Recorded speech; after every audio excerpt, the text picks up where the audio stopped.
Nagy Éva, másképpen.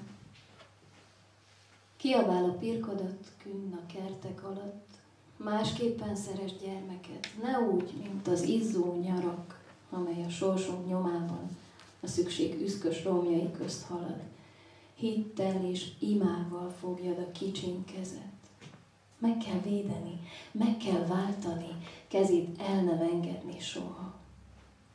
Előbb legyen ima, utána jöhet a falat, mint ahogyan a fákon a rügyből levél fakad.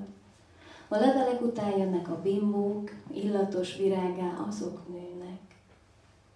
Forog a világunk, ronnyá lesz életük, ha mi nem vigyázunk. Alkohol, drog, mérgező füvek. Kinek lehet ma joga a hallgatás? Tétlen szemérem nem lehet fegyvered. Becsukni a szemed nem, azt nem lehet. Hittel és imával szorítsd erősen a kicsiny kezed.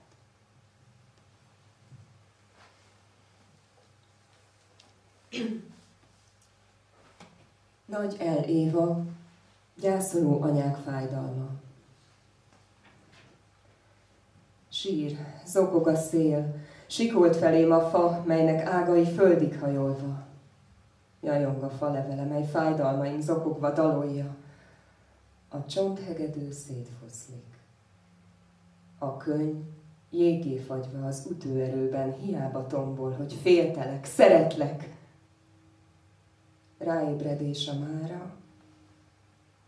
Miért hagytam, hogy bárki belecsaljon a csapdába?